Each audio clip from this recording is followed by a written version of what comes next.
Hello everyone, welcome to Zorawar classes. मैं कपिल सांडिल्य एक बार फिर से आप सभी का बहुत बहुत स्वागत करता हूं हमारी इस क्लास में, ईवीएस की क्लास में।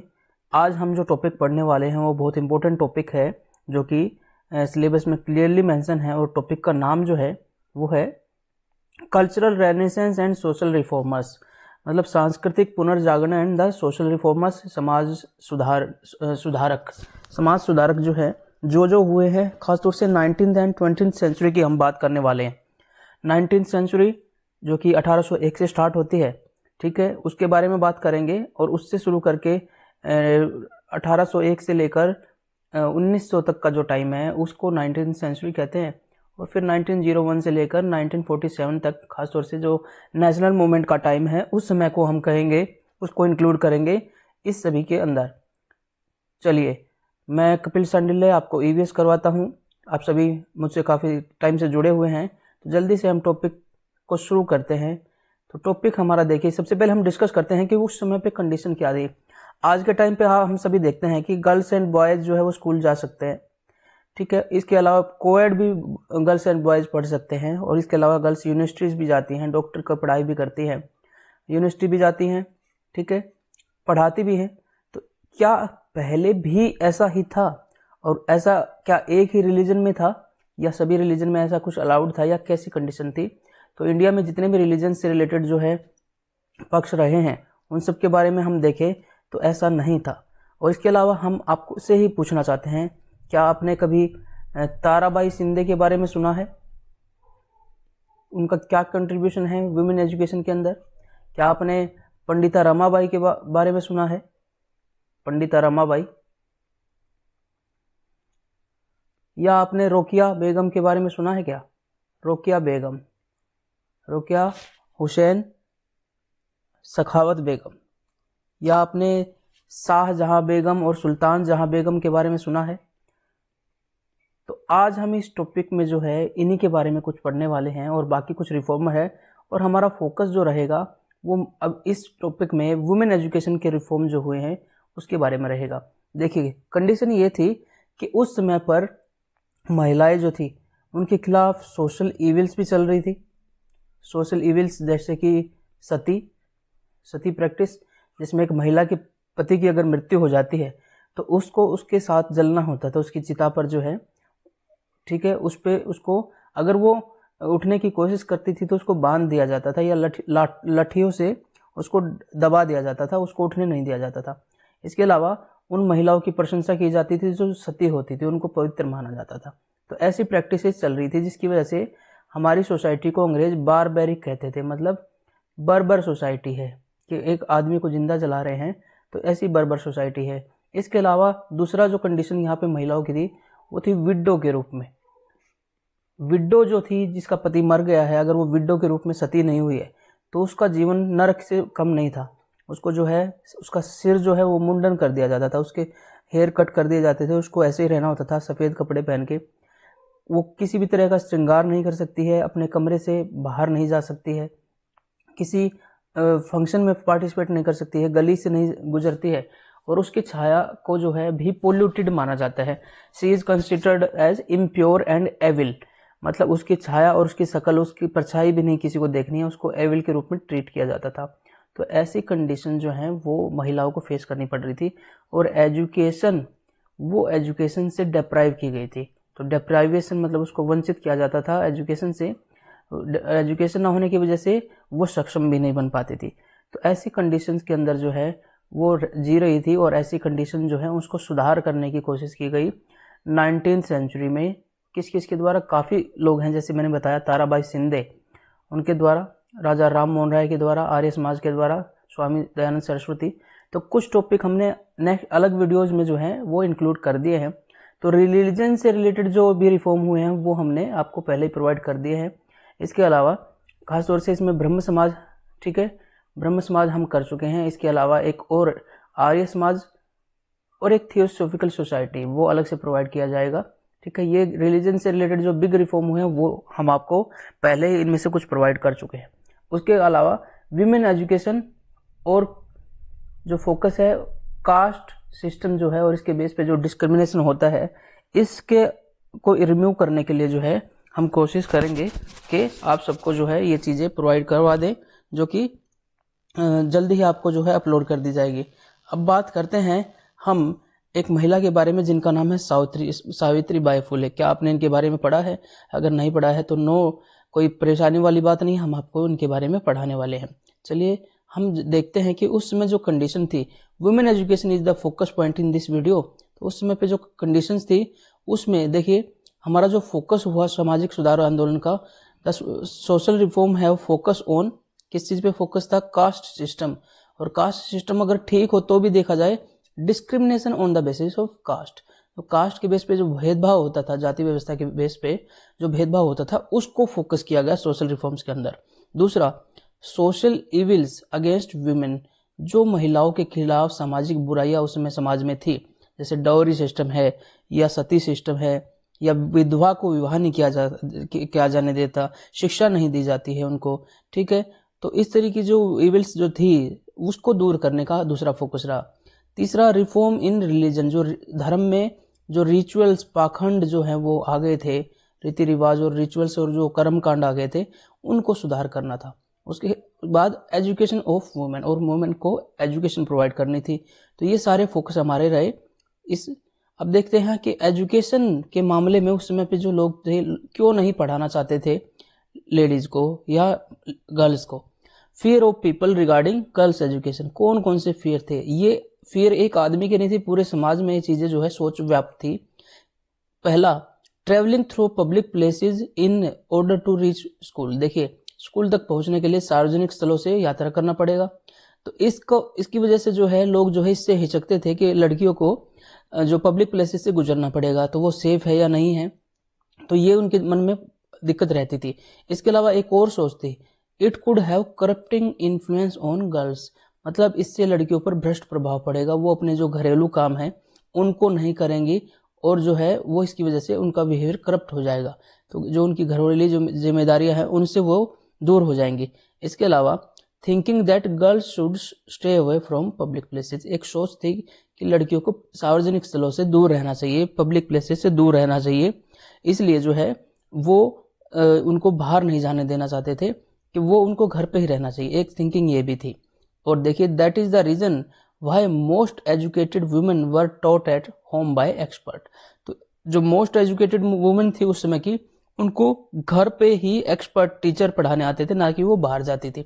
इसके अलावा women taught them at home, तो महिलाओं ने ही उन्हें घर पे पढ़ाया। ऐसा भी था कि टीचर भी महिला ही चुनी जाती थी और वो घर पे आकर पढ़ाती थी।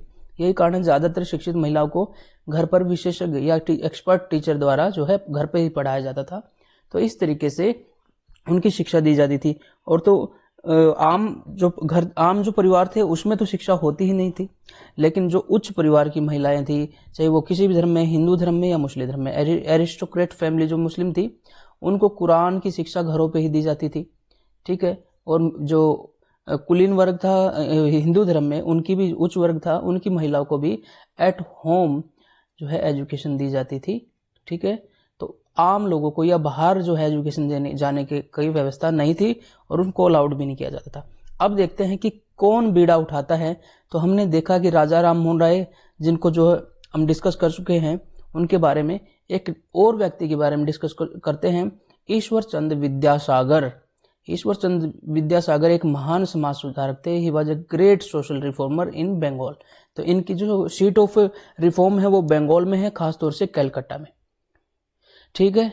तो हमने जब आर्य समाज आपको बताया था, तो हमने बताया था कि आर्य समाज में देवेंद्र नाथ टैगोर जुड़े थे, और उसमें जुड़ने से पहले उन्होंने तत्वबोधिनी सभा was establish by him, and also Tattvabodhini schools were establish bye Devendra Nath Tagore, and one magazine, एक और मैगजीन है जिसका नाम है तत्वबोधिनी मैगजीन या पत्रिका, वो भी देवेंद्र नाथ टैगोर ने ही एस्टेब्लिश की थी, शुरुआत की थी।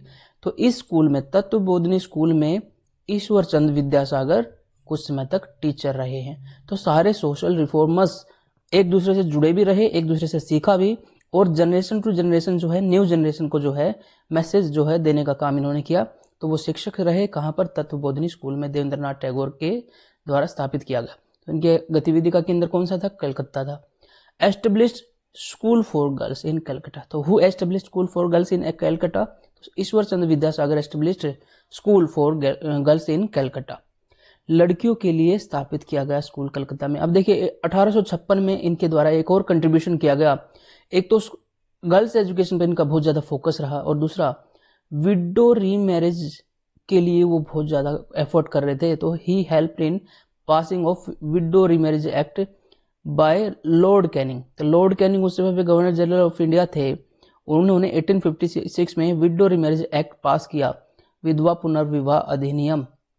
ठीक है, तो लॉर्ड कैनिंग ने इसको पारित किया था। तो लेकिन इनकी हेल्प किसने की थी? ईश्वर चंद्र विद्यासागर ने।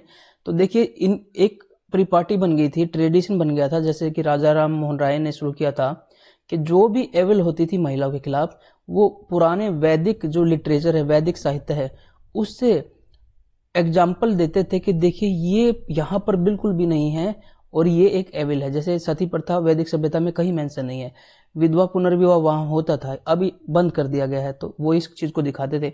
वुमेन एजुकेशन वहां पर होती थी। तो सभी सोशल रिफॉर्मर ने उनका ही तरीका अपनाया और पुराने जो धार्मिक लेख हैं उनसे दिखाया कि ये चीजें जो है, जो अब बंद कर दी गई विधवा पुनर्विवाह, ये पहले होता था। तो यही ट्रेडिशन जो है ईश्वर चंद्र विद्यासागर ने कराया। बंगाल में कलकत्ता में तत्वबोधिनी स्कूल में पढ़ाया। ठीक है, और स्कूल कलकत्ता में स्कूल्स फॉर गर्ल्स जो है इन्होंने एस्टेब्लिश किया। अब करते हैं नेक्स्ट एक और रिफॉर्मर के बारे में बात, जो कि हमको याद होना चाहिए और बहुत इंपॉर्टेंट है। अच्छा, कुछ स्कूल और भी डिस्कस करते हैं। देखिए कुछ स्कूल और भी हैं जो कि एस्टेब्लिश किए गए ऑल ओवर इंडिया। तो school for girls in Punjab were establish by Arya Samaj, Dayanand आर्य वैदिक। आज भी आप देखते हैं आपके नेबरहुड में, नियर में दयानंद आर्य वैदिक स्कूल दिखाई देते हैं आपको। 1886 में पहला स्कूल जो है एस्टेब्लिश किया गया था, कहां पर? पंजाब में, लाहौर में। ठीक है, अब आर्य समाज की वीडियो में आपने नहीं देखा है तो जरूर देख लीजिए। तो इस वीडियो में हमने बताया है कि आर्य समाज का एक बिग कंट्रीब्यूशन जो रहा है वो गर्ल्स एजुकेशन में ही रहा है। बहुत ज्यादा उन्होंने फोकस किया गर्ल्स एजुकेशन के ऊपर, और एजुकेशन के लिए जो उन्होंने डीएवी स्कूल जो है एस्टेब्लिश किए थे। तो पंजाब में लड़कियों के लिए आर्य समाज ने डीएवी स्कूल जो है 1886 में एस्टेब्लिश किए। अब देखिए school for girls in Maharashtra also established. Jyotiba Phule, Jyotiba Phule हम स्पेशल भी इनको पढ़ने वाले हैं, लेकिन यहाँ पर एजुकेशन को फोकस करते हुए मैंने आपको डाल दिया है ये कि महाराष्ट्र में लड़कियों के लिए स्कूल जो है ज्योतिबा फुले और इनकी पत्नी सावित्री बाई फुले, इन दोनों ने एस्टेब्लिश किए। सावित्री बाई फुले वाज हिज वाइफ। तो इन दोनों ने मिलकर वो स्कूल को चलाया और सावित्री बाई फुले contributed a lot in girls education. तो महाराष्ट्र देखिए, कलकत्ता हो चुका है विद्यासागर, अब आ गए हैं पंजाब और फिर महाराष्ट्र ज्योतिबा फुले। ज्योतिबा फुले ने सत्यशोधक समाज की स्थापना की है। तो इनको जो इंडिविजुअली पढ़ेंगे तो सत्यशोधक समाज जो है ये कास्ट जो इनडिस्क्रिमिनेशन है उसके बेस पे उसको काउंटर करने के लिए जो है इन्होंने सत्यशोधक समाज स्थापित किया था। इसको हम डिटेल में पढ़ने वाले हैं। यहाँ पर हम ध्यान देंगे कि महाराष्ट्र में गर्ल्स एजुकेशन को कौन एडवोकेट कर रहे हैं, Jyotiba Phule and his wife Savitri Bai Phule. Next जो है रिफॉर्मर के बारे में हम जो बात करते हैं, अब पहुंच जाते हैं साउथ इंडिया। हम ईस्ट इंडिया कर चुके हैं विद्यासागर, वेस्ट इंडिया कर चुके हैं पंजाब, नॉर्थ वेस्ट, यहाँ पर आर्य समाज, और इसके अलावा हम वेस्ट में मुंबई में देख चुके हैं, महाराष्ट्र में देख चुके हैं ज्योतिबा फुले। अब हम साउथ में देखते हैं। एक पर्सन नेम्ड वीरसलिंगम पंतुलु। वीरसलिंगम पंतुलु जो है एक व्यक्ति हैं, ये व्यक्ति बहुत ज़्यादा प्रभावित थे ब्रह्म समाज से और उसके आइडियाज से। तो ब्रह्म समाज जो है वो क्या एडवोकेट करता है कि महिलाओं की शिक्षा होनी चाहिए, विधवा पुनर्विवाह होना चाहिए, ठीक है, और कास्टिज्म वगैरह को वो एडवोकेट नहीं करता है, उसके अगेंस्ट है। तो ब्रह्म समाज से ये प्रभावित थे। इस सोशल रिफॉर्मर एंड राइटर, वो एक समाज सुधारक और लेखक थे जो कि मद्रास प्रेसिडेंसी में, जो कि मद्रास प्रेसिडेंसी जो होती थी ना, वो अभी आज का मद्रास नहीं है, केवल पूरा तमिलनाडु, कुछ पार्ट कर्नाटका का, आंध्र प्रदेश का बहुत बड़ा पार्ट था जो कि मद्रास प्रेसिडेंसी थी ब्रिटिश के अंडर में।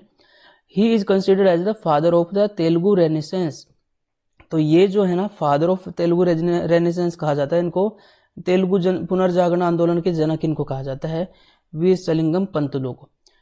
Encouraged the education of women and remarriage of widows. तो ये देखिए वही जो चीज ब्रह्म समाज कर रहा है वही इन्होंने भी किया, education of women and remarriage of widows.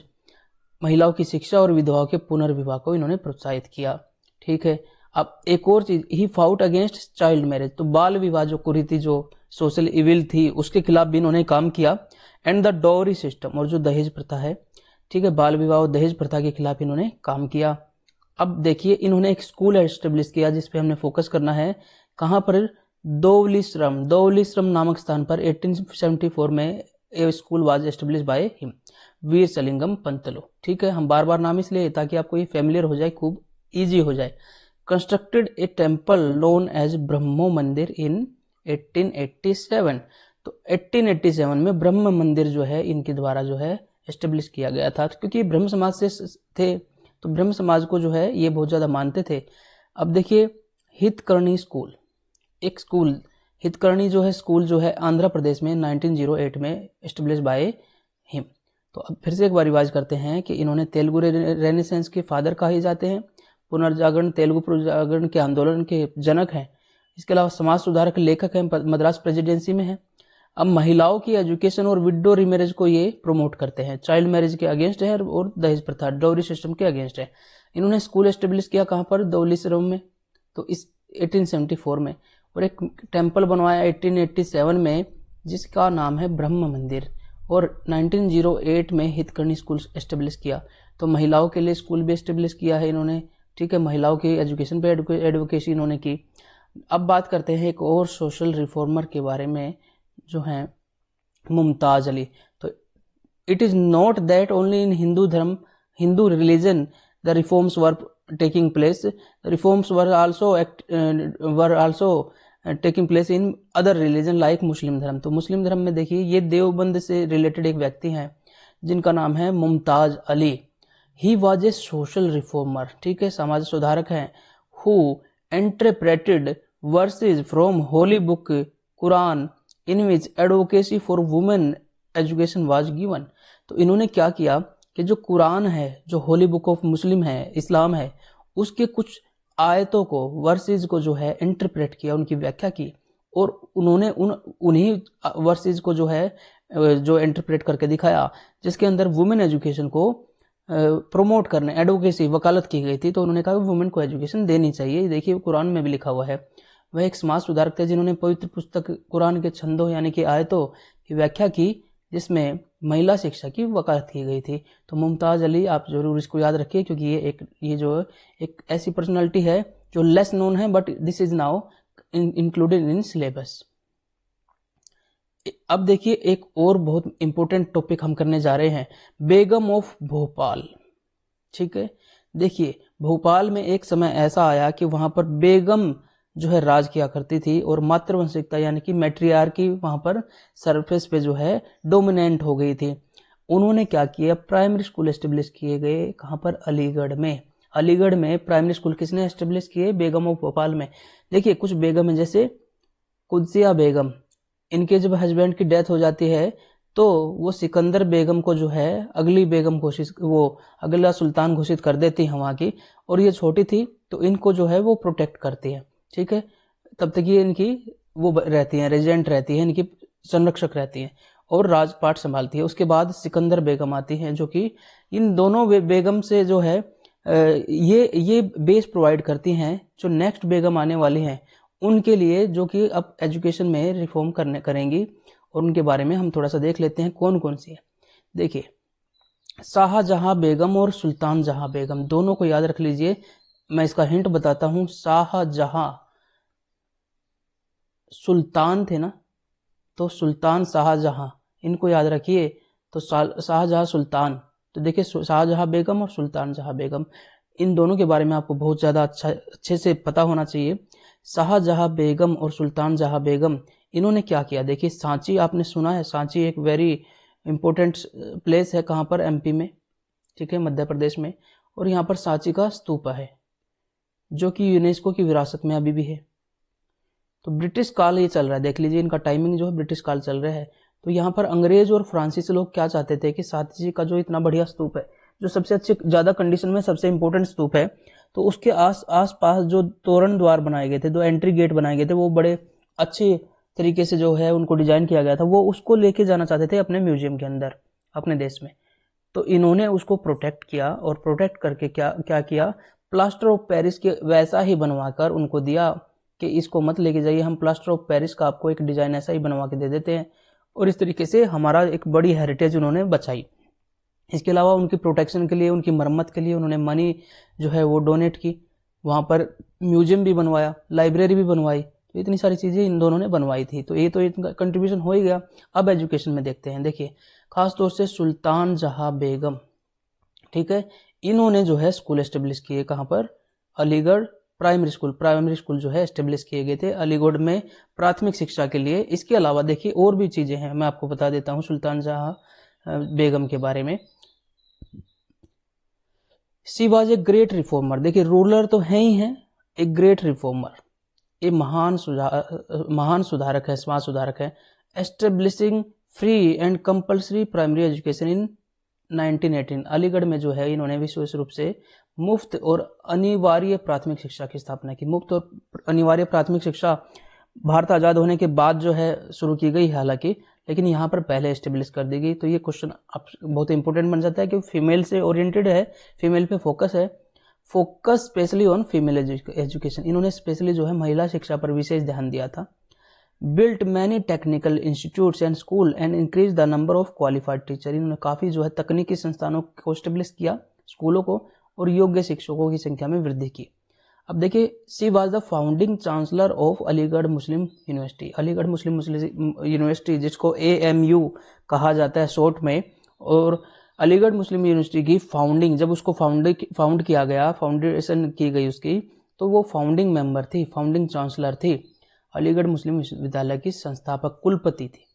अब देखिए only women to serve as chancellor of Aligarh मुस्लिम।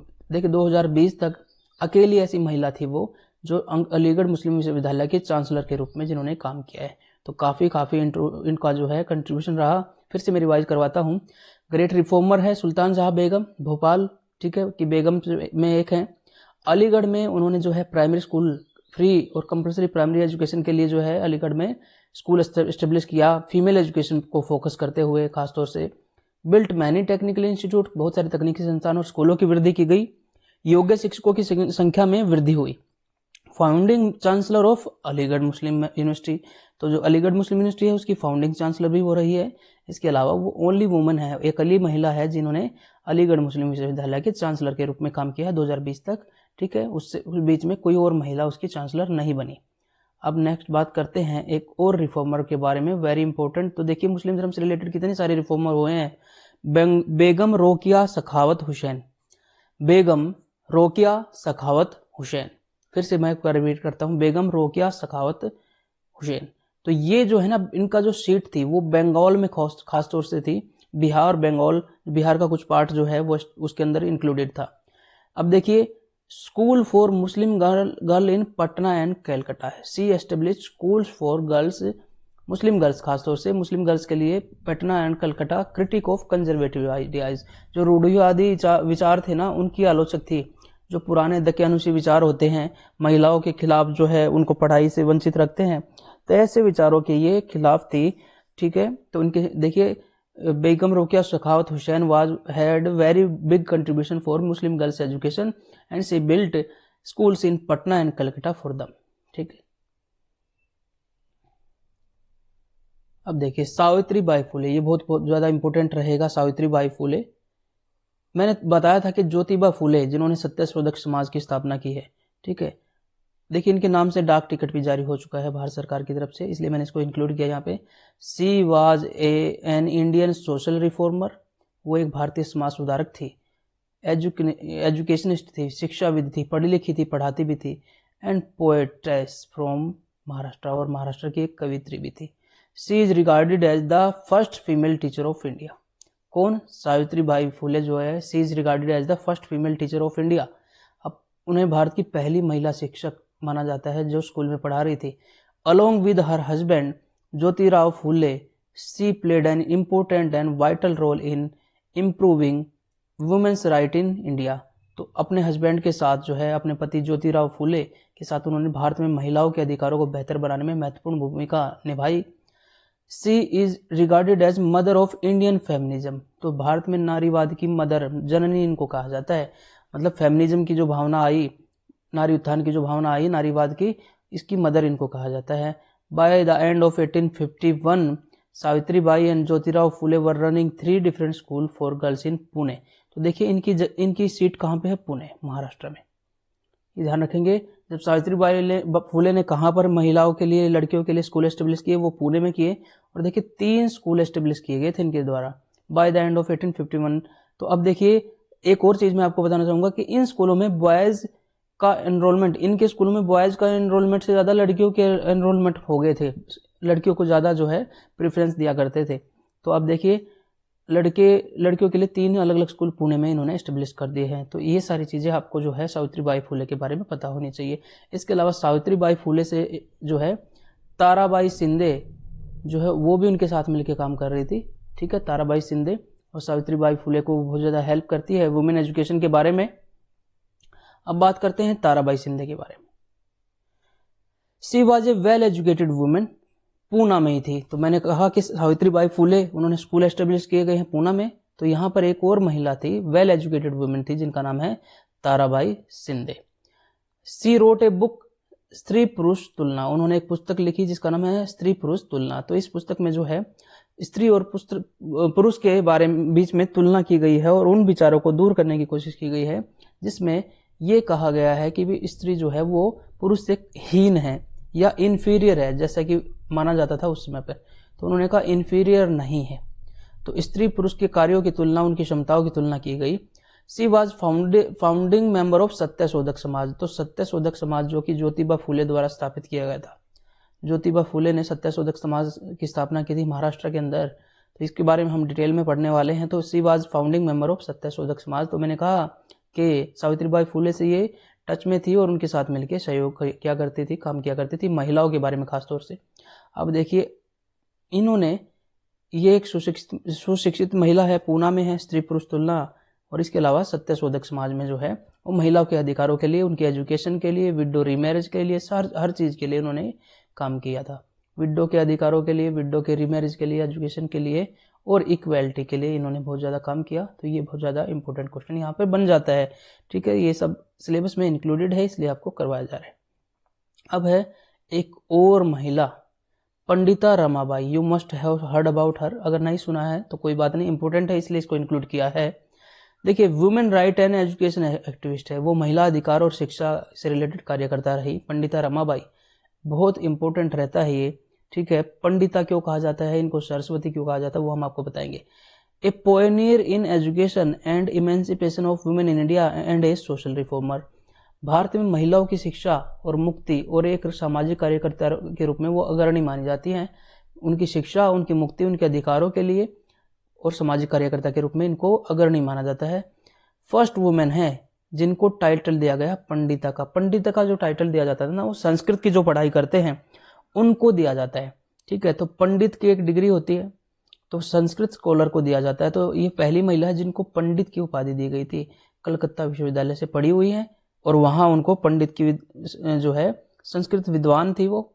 इसके अलावा सरस्वती की उपाधि दी गई। जो हायर एजुकेशन अटेंड करते हैं उनको ये उपाधियां मिलती हैं। सरस्वती, पंडिता आदि की उपाधि से सम्मानित किया गया था। तो ये क्वेश्चन आपको ध्यान रखना है, who is the first women who is awarded as the title of Pandita and Saraswati. ठीक है, ये सारा आपको याद रखना है। पंडिता रमाबाई सरस्वती इनका पूरा नाम है, आप इसको पूरा नाम ही याद रखिए, पंडिता रमाबाई सरस्वती, ताकि आपको ये दोनों टाइटल भी याद रहे। One of the 10 women delegates of the Congress session of 1889। तो 1889 में जो कांग्रेस का सेशन होता है उसमें 10 महिलाओं ने भाग लिया और उनमें से एक पंडिता रमाबाई थी। ठीक है, और इन्होंने कहा कि हिंदू रिलीजन के अंदर जो है, हिंदू धर्म के अंदर महिलाओं को जो है बहुत ज़्यादा जो है सप्रेस किया गया है। तो वो हिंदू धर्म जो है वो इनटॉलरेंट रहा है, मतलब ज़्यादा कठोर रहा है महिलाओं के ऊपर, तो सुधार की आवश्यकता है। अब देखिए ये आर्य समाज से भी बहुत ज़्यादा प्रभावित थी। सो पुणे में सी फाउंडेड आर्य महिला समाज। देखिए कलकत्ता से पढ़ी हुई है और पुणे में वर्किंग है। तो देखिए मैं कनेक्शन बता रहा हूँ, ज्योतिराव फुले सावित्रीबाई फूले, ताराबाई शिंदे भी यहाँ वर्किंग है। तो पुणे में माहौल ठीक है, तो शी फाउंडेड आर्य महिला समाज। तो आर्य समाज था जो कि फाउंडेड किया गया था स्वामी दयानंद के द्वारा। ठीक है, ये सेपरेट वीडियो में आपको दे दिया गया है। 1875 में अब देखिए पुणे में आर्य महिला समाज की स्थापना किसने की? पंडिता रमाबाई ने की थी। अब देखिए ये सोसाइटी का पर्पज क्या था? इसमें महिलाओं की शिक्षा और बाल विवाह के उत्पीड़न से मुक्ति के लिए इसको एस्टेब्लिश किया गया था। चाइल्ड मैरिज और महिलाओं की शिक्षा को एडवोकेट करने के लिए। The purpose of the society was to promote the cause of women's education and deliverance from the oppression of child marriage. Child marriage के उत्पीड़न से, ऑपरेशन से मुक्ति के लिए जो है इसको एस्टेब्लिश किया गया था। एक और इम्पोर्टेंट पॉइंट जो है हम एजुकेशन से रिलेटेड पढ़ लेते हैं। ठीक है, अब देखिए एक हिंदू महिला विद्यालय एस्टेब्लिश किया गया कलकत्ता में। हिंदू महिला, ये हिंदू महिलाओं के लिए एस्टेब्लिश किया गया था, केवल महिलाओं के लिए एक विद्यालय है। इसकी खास बात क्या है? अभी तक ये बात थी कि जो गर्ल्स की करिकुलम का सिलेबस था वो कम रखा जाता था इन कंपैरिजन टू बॉयज। ठीक है, बॉयज का करिकुलम का लेवल ज़्यादा होता था और ज़्यादा हैवी करिकुलम रखा जाता था, और गर्ल्स को इन्फीरियर माना जाता था, इनकी कैपेसिटी को जो है नीचा समझा जाता था। तो इसको इसलिए उनका सिलेबस बहुत इजी डिजाइन किया जाता था कि दे कैन नॉट कम्पीट, कुछ ऐसे विचार थे। हिंदू महिला विद्यालय इज द फर्स्ट विद्यालय जिसमें एक बोर्डिंग स्कूल है। पहले तो ये लोकेटेड एट कलकत्ता है, स्कूल फॉर हिंदू वुमेन है, ये भी हमने देख लिया है। और एनेट अक्रॉयड द्वारा ये स्थापित किया गया। एनेट अक्रॉयड द्वारा जो है कलकत्ता में एस्टेब्लिश किया गया। अब देखिए school made a break with the idea of less curriculum from break for girls. तो इन्होंने जो उस आइडियाज को जो है तोड़ दिया, हटा दिया कि गर्ल्स के लिए कम करिकुलम होना चाहिए। Provided the same kind of learning for girls as was available for boys. और बॉयज को जैसी लर्निंग दी जाती है, एजुकेशन दी जाती है, सिलेबस दिया जाता है, वैसी ही लर्निंग इन्होंने एस्टेब्लिश की। हिंदू महिला विद्यालय वाज एस्टेब्लिश इन कलकत्ता। तो लड़कों की तरह लड़कियों के लिए कम पाठ्यक्रम को इन्होंने हटा दिया, लड़कों के जितना ही पाठ्यक्रम, इक्वल लर्निंग फॉर गर्ल्स जो है इसने इंट्रोड्यूस कर दिया था। तो ये बहुत इंपॉर्टेंट चीज़ है जिसको हमको लर्न करना है, इसको आप जरूर नोट कर लीजिए। साथ साथ नोट्स जरूर बनाते रहिए, क्योंकि मैं एक्सप्लेन करता हूँ तो वो टाइम लगता है, नोट्स बहुत शॉर्ट हो जाते हैं, आपको दूसरे रिवीजन में बड़ा हेल्प करने वाले हैं। अब देखिए हम काफ़ी कुछ कर चुके हैं, मैं एक बार बता देता हूँ कि देखिए हमने राजा राममोहन राय कर लिया, दयानंद सरस्वती कर लिया, वीरसलिंगम पंतुलु कर दिया, पंडिता रमाबाई हो गया, मुमताज अली हो गया, ईश्वर चंद्र विद्यासागर हो गया। लेकिन अभी भी कुछ चीज़ें बची हुई हैं, खासतौर से जो कास्ट बेस्ड जो रिफॉर्म्स हुए हैं, ठीक है, इक्वालिटी के लिए, वो अभी भी बाकी हैं, और कुछ वीमेन से रिलेटेड भी रिफॉर्म अभी बाकी हैं, तो वो हम करेंगे नेक्स्ट वीडियो में। आई होप आपको ये पसंद आया होगा। ठीक है, आपको ये इम्पोर्टेंट तो है, ये आपके लिए यूजफुल तो है, क्योंकि हमने बहुत ध्यान से इसको तैयार किया है। ठीक है, कोई भी रिफॉर्म मूवमेंट जो कि एनसीईआरटी में मेंशन है या ज़्यादा इंपॉर्टेंट है वो हम नहीं छोड़ रहे हैं, तो आपका पूरा सिलेबस इसमें कवर कर रहे हैं। मिलते हैं एक नई वीडियो के साथ, तब तक अपना ध्यान रखिए। बस ये ध्यान रखिए कि आपको परिंदा नहीं पूरा आसमान बनना है। ठीक है, मैं परिंदा क्यों बनूं? मुझे आसमां है बनना, मुझे आसमां है बनना। मैं परिंदा क्यों बनूं? मुझे आसमां है बनना। ठीक है, जिसमें परिंदे बहुत सारे उड़ेंगे। आसमान की ऊंचाई तो बहुत ज़्यादा है ना, परिंदा तो अपनी एक लिमिट तक उड़ सकता है, आपको आसमान बनना है। ठीक है, मैं परिंदा क्यों बनूं? मुझे आसमां बनना है।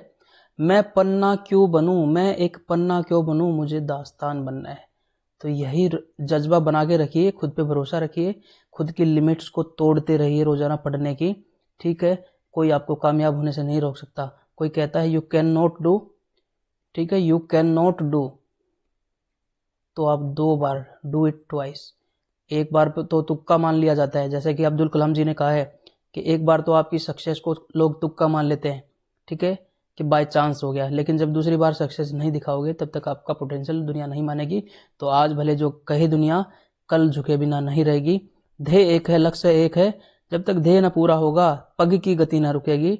आज भले जो कहे दुनिया, कल झुके बिना नहीं रहेगी, कल झुके बिना नहीं रहेगी। थैंक यू, ख्याल रखिए अपना, खूब मेहनत कीजिए। जय हिंद, जय भारत।